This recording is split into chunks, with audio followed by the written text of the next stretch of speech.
Welcome into part two of episode 17 of Red Zone Talk. I'm still Owen Burke. He is still Timothy Hunt. We're still talking about football, folks.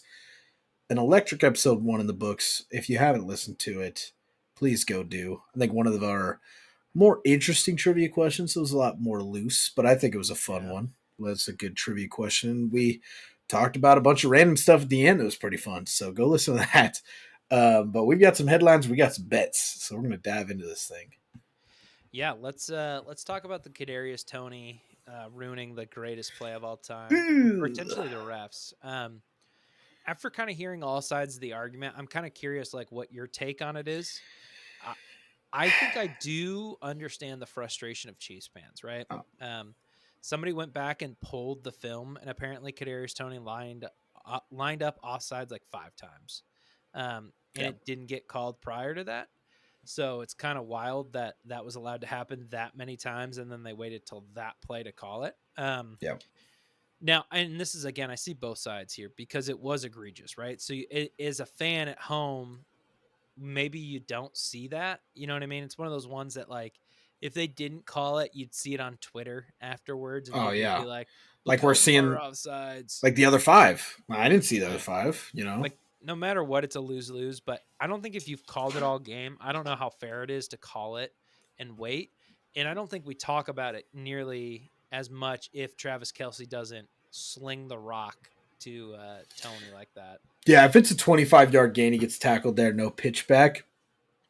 We're probably talking about it because it was a pivotal. I mean, it's a minute 30 left. That puts him into field goal range and pretty easy striking distance for that offense to get in the end zone, take the lead. So we're probably talking about it, but it's not near as much because that was going to go down as one of the greatest, one of the best Plays. touchdowns of all time. I mean, that was sick. Like, and I can understand Patty's frustration with, hopefully that's still in the Hall of Fame highlight tape because that's sick. Like, flag or It not, is. that was sick. Um, I thought offsides. I guess it's not a blown dead penalty. False starts blown dead. Yeah, I don't false know. start is, but offsides isn't because if the defense gets like an interception on it, Yeah, it's a they free won't play for play the it. offense too if their defense is lined up both sides. Yeah. I mean, if you sit here and I you think you know encroachment. I think it is. I think neutral zone and fragment in infraction fraction. I want to say that one's blown dead now. dead. Whether it's Okay. offense or defense, I think that one they call it dead. Um, but I Hmm. think like with a wide receiver being offsides, it's different. You know what I mean? Yeah, I So couldn't tell you, and maybe yeah, I couldn't tell you. Now I'll tell you that if you go to the gym and hop on a cycle and you spin this thing, you hop into a spin class. You can spin this any way you want. You could spin it that it was BS. They called it that it was BS. That Patty was upset about it. That it was play whatever. You could spin it any way you want to. Truthfully, and I agree with you. I see all sides. Um, it's one of those things where I agree with Chiefs fans that he lined up offsides 5, 6 times, and that was the flag that gets thrown. Um, it's not like they were anybody's against the Chiefs. Let's not act like the refs are getting paid to throw that flag because flag didn't get thrown when Kadarius Toney hit the end zone or when Kelsey pitched it back. The flag was thrown when the ball was snapped. I mean, no one they didn't have the script in their hands saying that this is going to be a sick yeah, play that and they was a should play. hold. They're like, hey, minute 37 left. Don't throw a flag. Something cool is going to happen. No one knows, right? We have no idea. Um, I, as much as I agree with that part of it, I will also agree with the side of just because you get away with something 6 times doesn't mean you should just do it. You have to know that Yeah. eventually someone's probably going to call it, right? Like, and I feel like I've seen both clips on Twitter of like, did Kadarius Toney check with the ref beforehand? Did he not? I don't know. Like, It was so quick it didn't look like it was like yeah, an it was a actual very like yeah. he thought he was good, just like did it out of routine, moved on kind of thing. Where it was one of Yeah. those times where it really would have been helpful to actually look at the ref instead of just throwing your fist out. Yeah. Um, It definitely looked like going through the motion like good, yeah, and then like just moves right on. yeah, just he was like it was a got in his stance, good, cool here, like At the end of the day, I think the broader point with all of this is the issue with the Chiefs right now, right? Like boneheaded mistakes like this and the inconsistency, which we're not used to seeing from the Chiefs, right? Yeah. Typically, they're a team that, like early on, that's what the Chiefs were, right? The offsides with D4 comes to my mind. Yep. But ultimately, like, this has been a team that's been able to overcome things like this, and they currently don't have the talent on this roster to do. Yeah. And my biggest thing for Chiefs now, fans won't get it, and to me,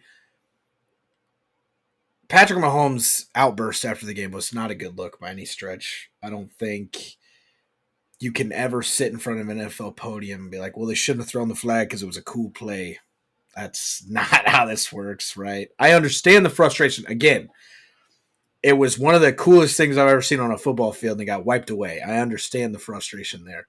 Personally, you have to, as an NFL quarterback, look past that and think this Bills team has struggled way worse than we have all year, right? We haven't been perfect. This Bills team is 2 losses of being out of playoff contention with 4 weeks left, right? Like, truthfully, the Chiefs should not have been this close of a game or should have been down in that scenario anyways to the Bills. So, in my mind, again, I understand Patty's frustration. You have to go to that podium and realize you probably should have won by 2 touchdowns and not trying to come back in that game in the first place, right? Like, that is the old, it's not an adage because it's not a saying.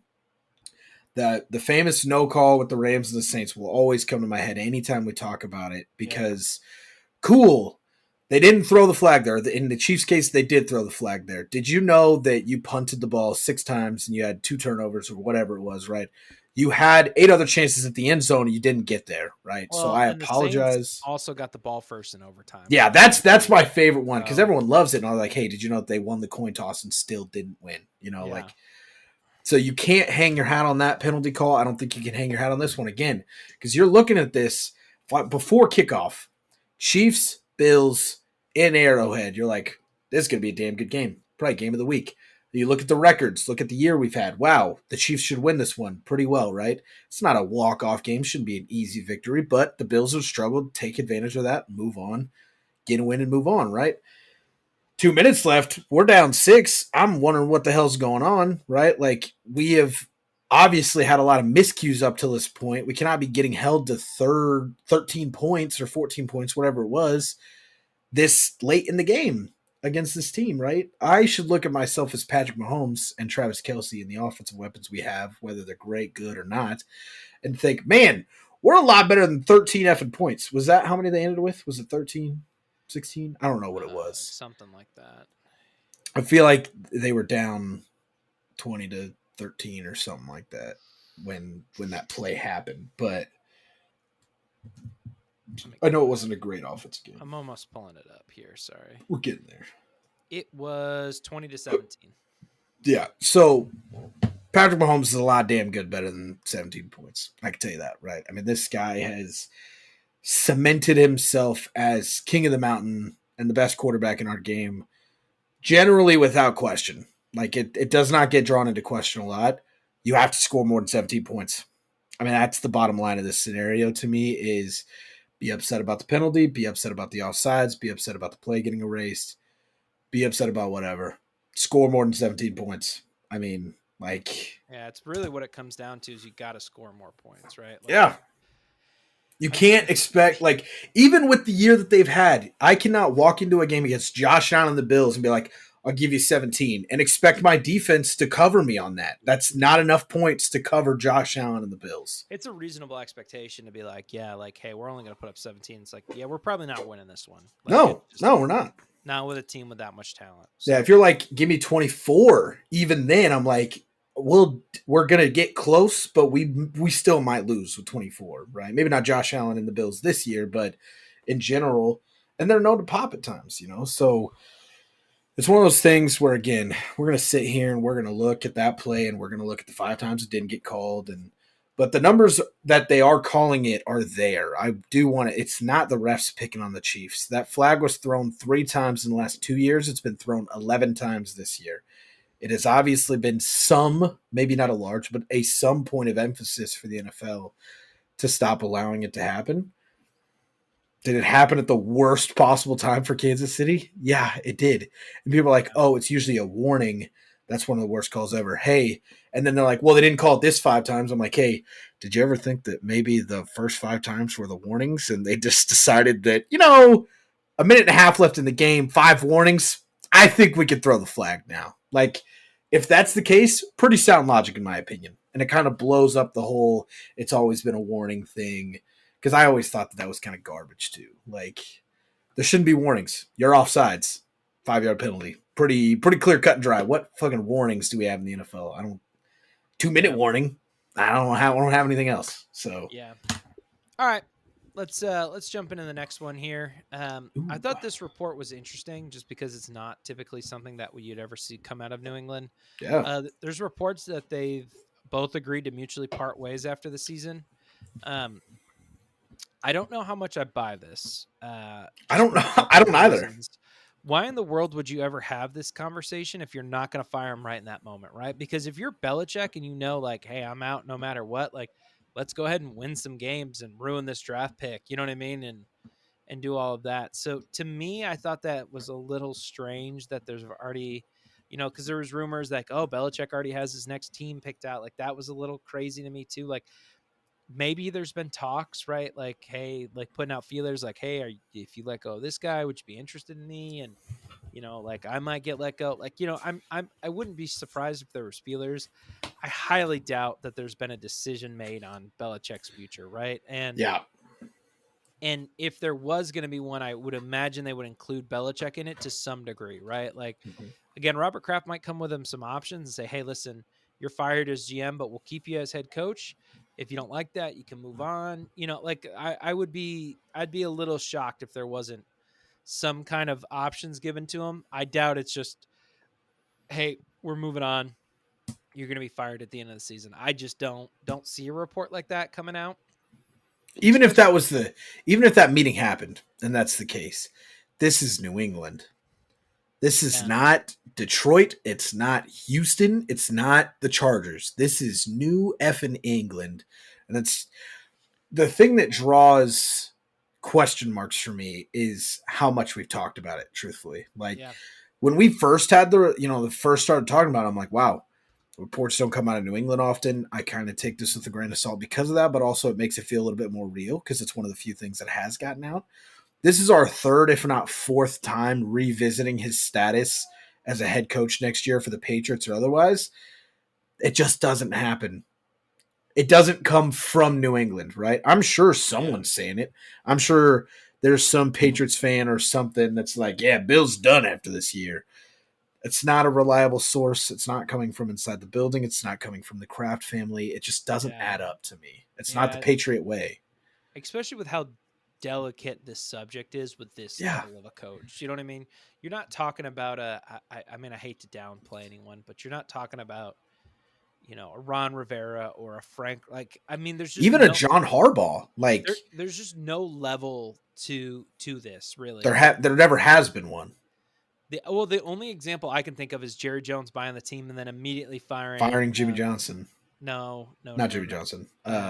God, what was his name? Now that you've said that, it's Tom Landry. Tom Landry, he comes in, immediately fires Tom Landry. At least there was an ownership change. There was some kind of change of. There's a spur, yeah. Whereas like this is just kind of ownership's gonna still be there afterwards, and I think Belichick's still gonna coach after this. So I think it's a real interesting situation to say the least. So. And the other thing that I don't get is what do the Patriots gain from this report coming out? Because our last conversation was there's a trade market, somebody might come after him, which I think is smart. I think that's more likely than anything. But now, okay, you're going to cut him at the end of the year. Why the fuck would I trade him? If you're not going to bring him back, why do I trade for him? Well, so it's. And the other thing too, I'll say, like the flip side of that, besides the Belichick, like teams fire coaches in the middle of the season to get a jump start of like scouting out who they want their next coach to be. Yeah.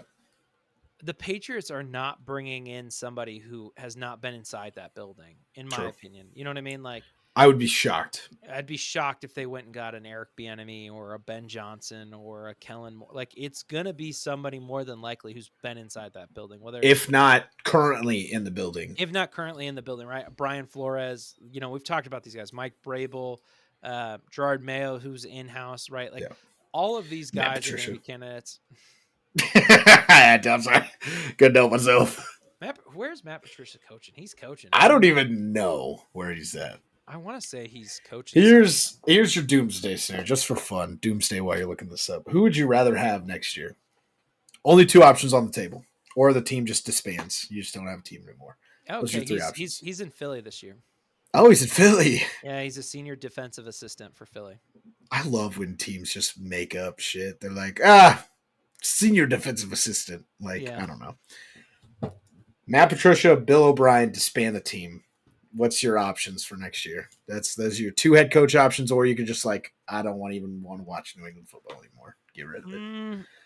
I mean, Bill O'Brien was an underrated coach. Like I would we've agree. said this before. Like I think he wasn't as bad. Keep him away from the goddamn front office. That's now, all. I'm going to throw this out here. If you give me Josh McDaniels with Matt Patricia, like McDaniels comes in as the OC with Patricia, I am not opposed to that combo either. It's honestly not awful, truthfully. I actually might like that combo more than Bill O'Brien on his own. I think my dream scenario, if I'm you, is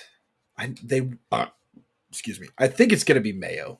If I had to bet, I think Mayo's the guy. Yeah, betting odds, Mayo is plus 200. The closest guy is Vrabel at plus 300.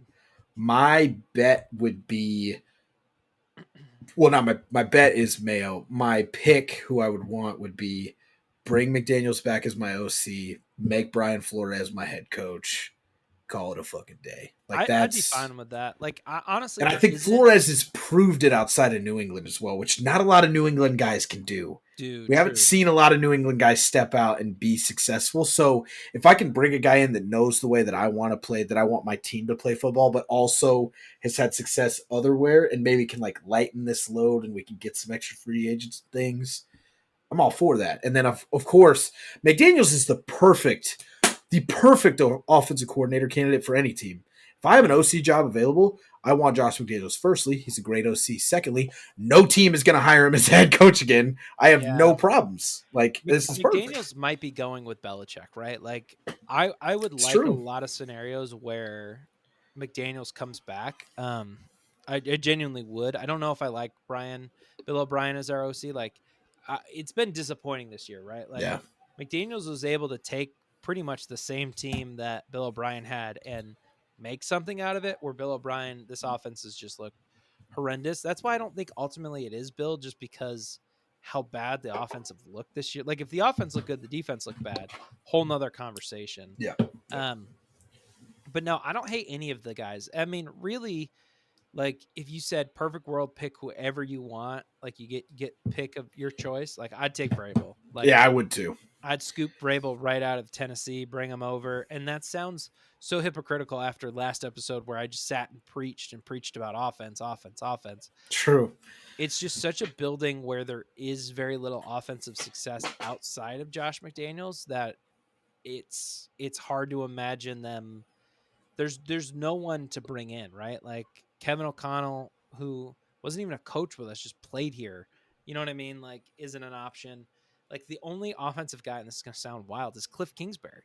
Like he might be the only offensive guy out there that's like a viable option, and I don't know if I want him. You know? Yeah, I can 100% understand that. I pick Flores because I don't think Vrabel's going anywhere, but I could definitely. Vrabel's on the table. I'm taking him. I would take him over Flores most likely. And not that I think he's innately a better coach than Flores is. I think Flores might have a higher ceiling as a coach than Vrabel does, slightly, maybe a little bit. I do think Vrabel's floor is a lot higher. Like Vrabel, Vrabel doesn't ever rub you the wrong way. Flores has rubbed some people the wrong way on the way in and out of Miami. Vrabel's just not that guy. Vrabel's a player's coach through and through, to a T. One of the closer things we've had to Mike Tomlin as a player's coach at the NFL level. And it's boosted more so because he played at the NFL level. So yeah, like I don't even know. When's Julian Edelman going to be your receiver coach? That's what I want to know. Yeah, it's just not a lot of possibilities. And I do think too, the other thing that I'm kind of leaving out of this too, and because it's a whole nother, it's a Can of whole nother worms. can of worms, is like, who do they go get to be a GM? You know what I mean? Like, who are their GM candidates? That's a great question.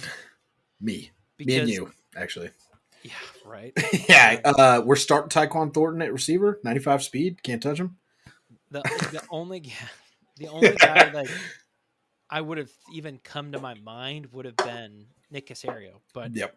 he's not going anywhere, No. right? Like the way Houston's played this year, he's there. So Yep. like that also might be a bigger influence, is maybe they hire a GM or an assistant GM somewhere else, and then then that coaching candidate becomes wide open. You know what I mean? Maybe it's not a New England guy at that point. Maybe it is somebody outside. Yeah, we're looking for a complete reset at that point. Yeah, which is, I don't think that'll happen.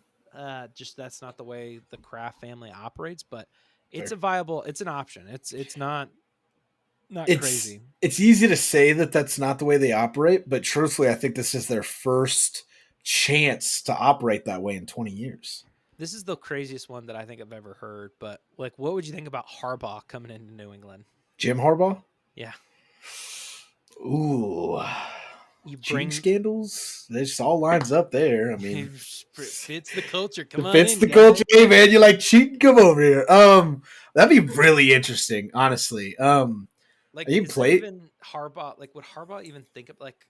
I mean, hey, it's gonna have a top 5 pick with it. Get a chance to coach Caleb your Williams choice with of Drake quarterback, May. Yeah, built in pretty solid run system. Like you have some talent in the running back room, some decent talent in the running back room. yeah. Offensive, it's an interesting job, especially with the way that Michigan plays football. Like I see some stylistic It's similar. similarities there. Yeah, yeah, And he could get real freaky, and especially if your pick falls, right? Say Bill, like he's like, "Fuck you, guy, I'm gonna win some games on the way out," and you get that middle pick, and maybe he's like, "All right, well, let's address some other issues." Second, third round, he goes gets his guy JJ McCarthy in the middle of the second, middle of the third, and you're like, if he wants to let that dice roll again, it's a really interesting role. I'm it, curious to see how many people interview him as well, because that yeah. is going to be a question for him. It would be hard for us to fall out of the top 5 at this point. Like, Go. just statistically speaking, I think like right now Chicago has their own pick at 5, and they're 5-8.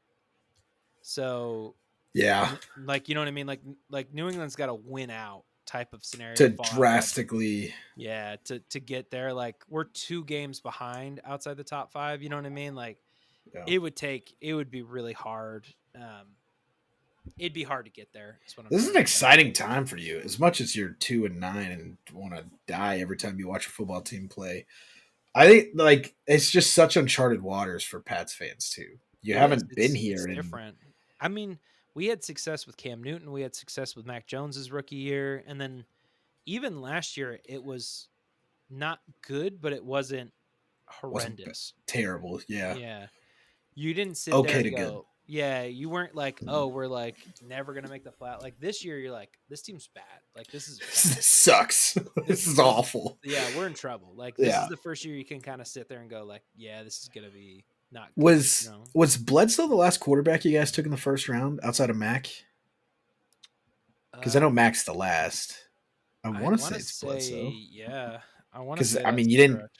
you didn't take anybody that high when Brady was there. Obviously, that covers a No, 20-year time span at that point. That's a I, curious one. for some reason, It had to have been because I Bledsoe was a don't. first rounder, wasn't he? Yeah, he was. For some reason in my mind, he wasn't. What's the word I'm looking for? I don't think he got drafted by us. Oh, he Oh, did. Yeah, 1993. Drew Bledsoe. Yeah, he was the last QB we took in the first round. Correct. Yeah, besides Mac Jones. how about it? Yeah, you're just Prior to gonna wipe that one away. Yeah, Tony Easton in '83. Boy, It's that gonna would be be one of fun. those that I think if your next quarterback has success, like long sustained, like 5-10 years at least, like I think that'll be a pretty damn good trivia question here in about 15 years. So like besides Drake May or whoever it is, who's the last Patriots quarterback taken the first round? And I think people are going to skip right over Mac a lot of times, maybe try to take it all the way back to Drew. Yeah, he'll go down as a forgotten QB unless he goes and finds success. San Francisco signs him in the offseason, something weird like that. It's possible, man. You never know. Like Mac Jones will have a job in the NFL. Like he is a serviceable backup at the very least. You know what I mean? So The only thing that gets in the way of that is his attitude. Like he can be a little whiny at times, which yeah, if that is the one thing that I don't think a lot of people understand about they're like, why isn't this guy back up? Why is that guy? He's clearly worse than this guy.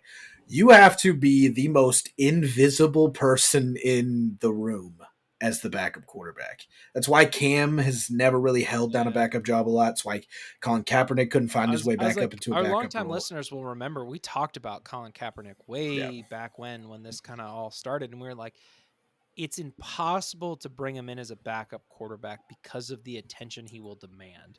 Yeah. And that is not a position you can have where it's demanding attention. You know what I mean? You want it to have as little attention as possible, right? Yes. Like you want it to have the attention of, hey, Tommy DeVito just won Player of the Week despite backing up for Daniel Jones and not having a roster spot at the beginning of the year, right? That's the news I want.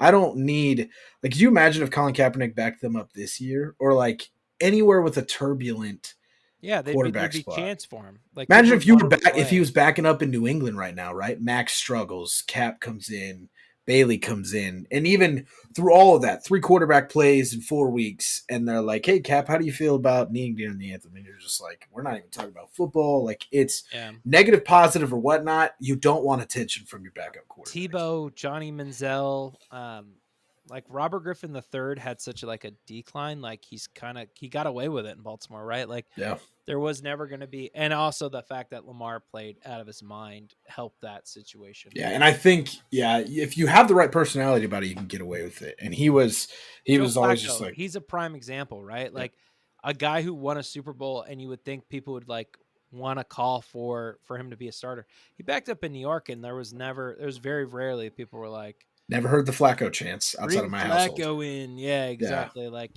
outside of my house, never happened. Yeah. So yeah, it's funny how that kind of works out for certain guys, but yeah, like that's why they brought Tebow in as a tight end. You know what I mean? It's like you couldn't bring him in as a quarterback. Like, did he ever sign? Oh, the Jets. I guess he played with the Jets after Denver. That's it. He played with you guys as a quarterback for practice was he squad. preseason? Yeah, preseason practice squad. Never made the active roster. So. Where was he a tight end at? It was Jacksonville. Yeah, because he Meyer signed in count. Jets, Eagles, Patriots practice squad, but he was on the Jets active roster, I want to say. Yeah. And then he played tight end for Urban Meyer. Doesn't count. I don't even think he made the active roster with Urban Meyer, did he? I don't think he did either, no. Yeah. It's almost like if you take a... He was also a New York Met, by the way. True, he was. He was a New York Met. I saw a video today, like guys that have been drafted at the MLB and the NFL level. There's a couple guys that I did not know. Mike Vick got drafted by the Rockies in like the 34th round. I didn't know that. Really? Yeah, that's what I said. I was like, Mike Vick. There's the famous baseball? ones. I guess. Brandon Whedon apparently was like a high MLB draft pick, but he did play baseball. But like Brady was drafted out of high school to play baseball. He was when he retired. He was actually the last guy to be drafted by the Expos to retire because he was drafted by the Montreal Expos. Oh, and I'm trying to think of the second to last guy that had a tie to him. I think it was maybe it was Yadier Molina that had played against him, and then Brady retired. And they're like, the final active tie to the Montreal Expos has retired. It's over. Yeah, it's done for. Who did the Expos become? Did they become the Brewers? Is that right? I don't know. Or did they become like the Blue Jays or something? I don't know. That's a weird one. I am not a baseball historian. I want to say it was the Brewers. I want to say that's right, but I could be wrong. I could be really wrong. Oh, I think it's the Washington Nationals, maybe. Oh, really? Is that right? Huh. Didn't know they were that new of a team. I know all of my baseball fans are. Yeah, it was Washington. Yeah, the Nationals. Yeah, we got to get one of the baseball guys back on. We'll do a baseball segment. I know, like Matt, Bryce, and Brendo are all screaming. They're like, "It's the Nationals!" Sorry, guys. Sorry, I'm new here. I like baseball, but I like one team. And that's fair. That's all. I think that's what I like one team and hate another team. That's about it. Fair. I think that's what took me so long to get into baseball is because when we sit here and talk about football for 2 hours. Yeah, we talk about our favorite teams. We just talked about your team for a while. We don't always talk about our favorite team, right? We're talking about everybody else a lot of times. If we did an NBA show, of course, we Yeah. talk about the Knicks, but we talk about everybody. I do not have the mental capacity to be able to be this good and talk about baseball. Like No. I don't understand how you guys have the memory banks for it. Like props to It's all three of those such a guys. big roster of people who matter is the other weird part of that. Yeah. That's like And that's just at the major league level. That's not even digging into the top prospects or in baseball is unlike any sport where a guy could be amazing for like 2 years and then like not exist afterwards. yeah. Like it's just that like you can like guys will be like, oh, this guy was a Cy Young candidate, and then it's like 2 years later, it's like, yeah, that guy picks up trash on the side of the road now, and we don't know. Like Yeah. what? Yeah. And like this is my first full year, so like understanding what teams trying to get under the luxury tax looks like in the middle of the year. I watched Harrison Bader, who was the catalyst for the Yankees playoff run last year, became a fan favorite immediately after landing, and he gets cut because they're trying to save 10 million and get underneath. I'm like, we're Yeah. cutting guys like Harrison Bader. Like that's crazy to me. But I again, don't I'm new even to the sport. understand like how the deferred money works in the baseball salary cap. Yeah, I don't even want to start talking about Otani and the deferred money. We're gonna sit here for another half an hour and not Like even that get is to just bets. wild to me. I'm like, huh? I was That like, should that's not be allowed. Not I'm like, that much. Not at that extent. No. I don't know. I don't know how it works, so I couldn't say whether it should exist or not. I mean, the fucking Mets were paying Bobby Bonilla. Bobby Mania for fucking ever. So The way that it works is that the Dodgers get Otani for $2 million a year for the next 10 years, and then they owe him $680 million uh, over the next 10 years after he's done playing with them. Basically, I'm pretty sure in whoa. layman's terms how it works. So that gets broken up into $68 million a year after Yeah, that. yeah. Why would Because but it counts against their cap even when he's not playing for him? yeah, counting against their cap then, yeah. So like they have three guys that are not on the roster right now that like got cut that are getting paid more than him. That's like 3.9. Same thing with like Bobby Bonilla. Like he's getting paid more than whoever you just called up It was last like week. 1.38 million. Like we weren't paying Yeah. Bobby very much. So there's a couple guys that are probably under that just because some of the contracts dip down that far. But yeah, like legitimately. It's basically the Saints. It's like adding a ghost Yeah, it is. money. It's like what the Saints do, and they're like, we don't know why we have no money. It's like It's the extreme of the Saints issue, and it's yeah, because now they can go sign like Yamamoto if they wanted to, and you're just like it's crazy. because they got Otani for $2 million essentially. Now again, in 10 years from now, they'll be paying for it, but Isn't Mookie Betts on like the same kind of deal? I don't think he's on a super deferred Oh, deal. okay. He might be. That was signed before I was a I baseball thought he fan. was, So but I don't know. We're talking about baseball. This is a yeah, football podcast. it is. We're gonna move on. What else you got here? We're probably just gonna jump into bets because Okay. we've killed so much time talking about all these random things. We were like, oh, do we need to add into this? Yeah. Last bullet point before we get to bets. I love Joe Flacco. I love that he's playing football. Yeah. I love how excited Joe Flacco is about being back. I think that's been my favorite thing is like watching Joe Flacco talk to the media and talk to the locker room after the game. He just loves football. Like, and he's the right guy for this job. Like I for agree. the Browns specifically, like that defense is killer. Like he's got to put up 21 points and they have a good chance to win a lot of games. 50-50 shot, yeah, on most of them. We're going to get into this, I guess, a little bit. Just a hair. Would it be crazy if I said the Browns win a playoff game? I don't think it's nuts if the matchups fall the right way. Like, right? Like if you said Chiefs versus Browns, I'd say that game's closer than a lot of people think. I agree. I think Jags might be a pretty close game too. Jags, like yeah, they haven't been able to slam the door on a lot of people. There's a lot of teams that you're like, like even like a Miami, like against that defense, like that game could be really entertaining. Yeah. If I swear to God, if Baltimore has to play Cleveland in the playoffs, I'm gonna cry. I'm gonna bawl. I'm gonna be in emotional turmoil for 4 hours. That game would be really entertaining. Like that's a dogfight. That's one of those ones you sit there and you go like, man, I could kind of see that going, either way here. Like it's 50-50 because when DTR played, we thumped him. Deshaun Watson played with one one shoulder, and he thumped us in the second half. Who knows what Joe Flacco gets done back there? And I do think Kevin Stefanski should be in Coach of the Year talks. Like, I know he probably won't win it, but I mean, he's 8-5, and they're on their fourth quarterback this year. Yeah, they started 4 different guys. Yeah, Four different guys, and they're 8-5. Like, if he finishes out this year going, what would it be, 9-8? Is that right? Yeah, 9 and yeah. 8. If he finishes out going 9 and 8, or let's say he even wins 2 more games, they go 10 and 7. Like, how does he not even? He's got to be in that I conversation. was like, is anybody? I don't think anybody's ran away with that award, have they? I'm trying to think of a Mm, team that's like Not really. I mean, it was kind of Dan Campbell's to lose at one point. I feel like he's definitely lost it. he's Uh, lost the guarantee for sure. yeah, I think he's still in that conversation, but it depends on how they finish. and I think Mike McCarthy, like if they finish as the 2 seed, I think he's a guy who could be in that As conversation. much as I hate to agree, I do. And I'll tell you this last true last thing before we moved. Yeah, yeah. My nightmare is that, and I guess, I mean, they're not going to move on from McCarthy at this point. He's not getting Yeah. fired at the end of the year. It would take a collapse of epic proportions. But I'll tell you that, like, if Mike McCarthy gets fired and leaves, Dan Quinn becomes the head coach, and it's not a super notable OC, and they get worse, I'll probably cry because that means McCarthy actually meant something to the offense That at that team. point. And I've been wrong this whole time, but I mean, you have to. We both kind of thought there would be a step back here. I mean, we didn't think it would be like miss the playoffs bad. Like I think we both had him fighting for that division.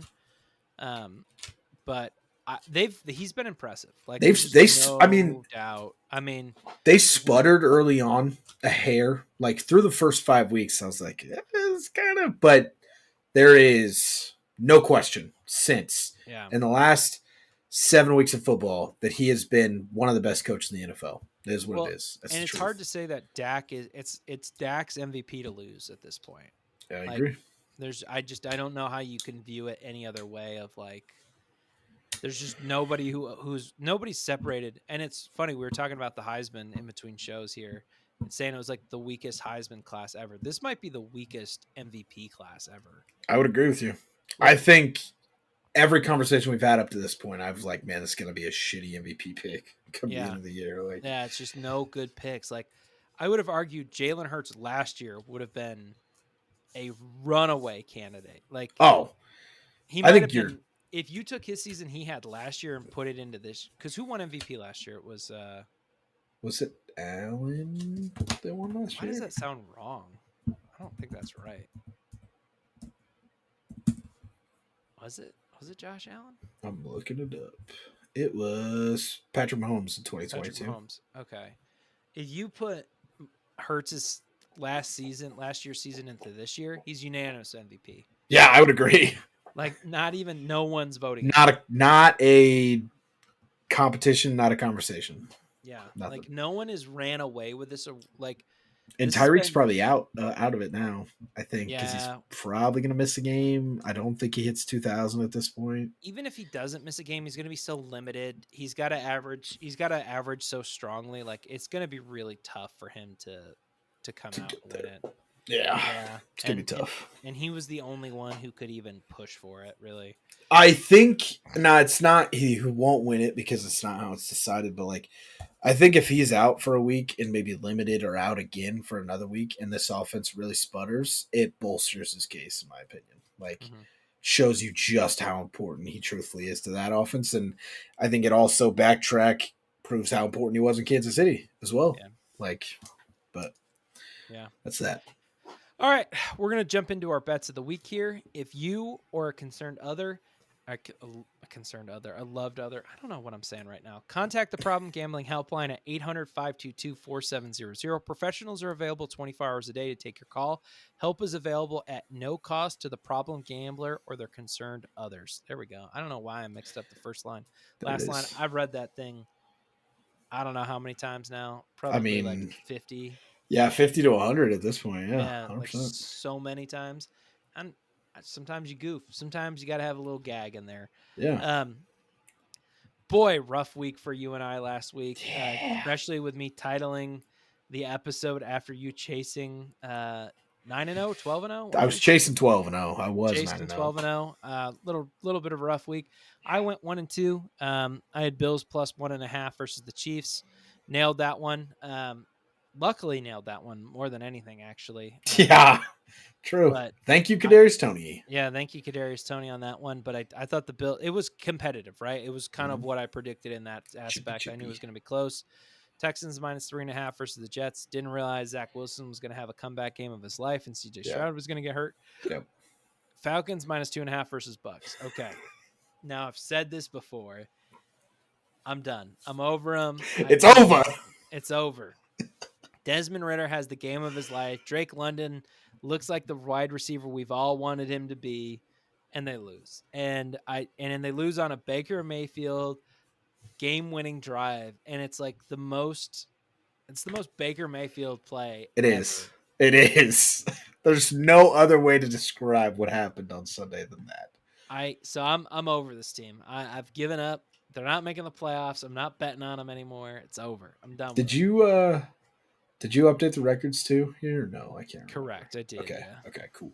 So very rough week for me last week.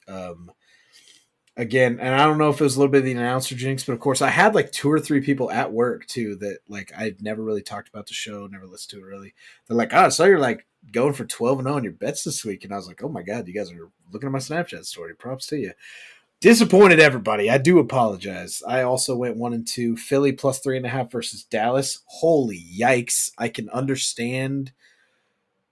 Like I was literally talking to Caitlin's dad, who's a Cowboys fan. He's like, if you flipped this score and said the Eagles were going to be up 20, he's like, I'd believe you. He's like, didn't see this coming at all. And I was like, I didn't either. This is nuts. Props to the Cowboys fans. I am perfectly okay if I went 2-1 and this is the one to break the streak and not let me to 12-0. I'm perfectly okay with it because I know I got a lot of Cowboys friends out there that were happy about that win. Detroit minus 3 versus Chicago. The hell's going on, Dan? What are we doing? I saw bad the other way. 0 kneecaps get ripped off on Sunday night. I was extremely disappointed with the Detroit Lions performance. I talked to Zach about that. I was like, you graduate, had a great Saturday, and then Dan Campbell and the Lions just had to come in and ruin it on Sunday. And then I had Ravens and Rams over 40.5. Luckily, that was probably the most skeptical one when we placed it at the time. I never would have thought that one was going to hit, and it sailed over. They scored Yeah. like what 61 in that game. Yeah, it was above it hit the over, I think, in the third. So damn good game too. I love Talon Wallace. That's your bulletin for the Ravens for me this week. I love Talon Wallace. That was a good game too. That I thought we lost. I thought it was over. I have never seen a top corner get targeted more inside of a 2-minute drill than Marlon Humphrey. It hurt my soul watching the end of that game. The Ravens have won more games this year that watching in the fourth quarter, I'm like, they're going to lose this game. Like, they've won more of those games this year than I think of any team. Like, there's teams where you're like, I believe this team's going to get it done. Like, I watch the Ravens and I'll be like, they're going to lose this. Like, they're going to blow it.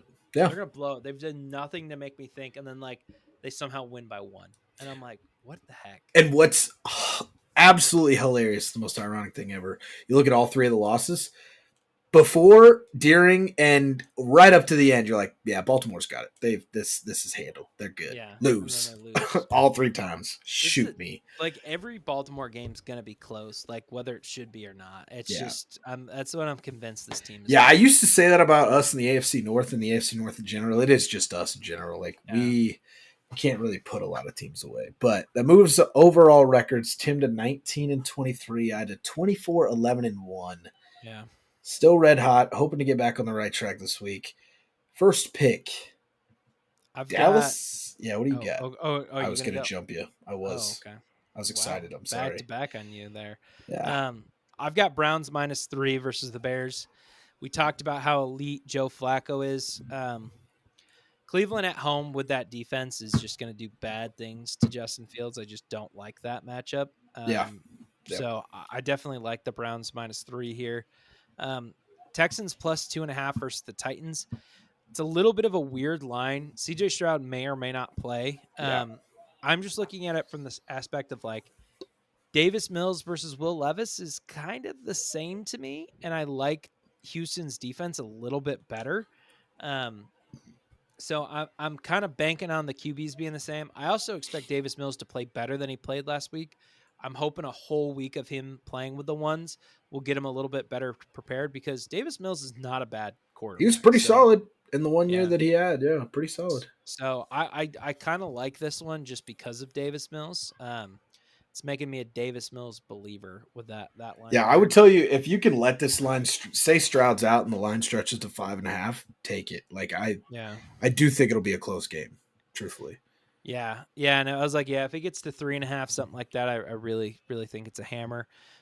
Eagles minus 3.5 versus the Seahawks. Typically not a game I'd normally go after. But I like the Eagles to have a comeback win here. Um, this is the kind of team when everybody's counting them out, saying, hey, they're down, they're down, they're down. They're just going to come, and I think they're going to womp on a Seattle team that's also struggling. Two teams that are struggling, typically the better team comes out ahead, and I think that's Philly in this case.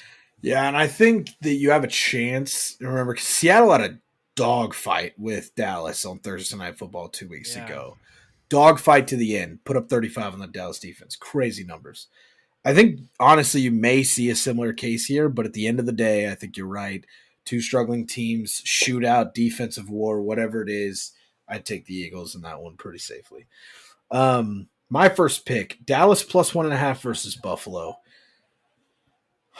Listen to me, Cowboys fans. All right.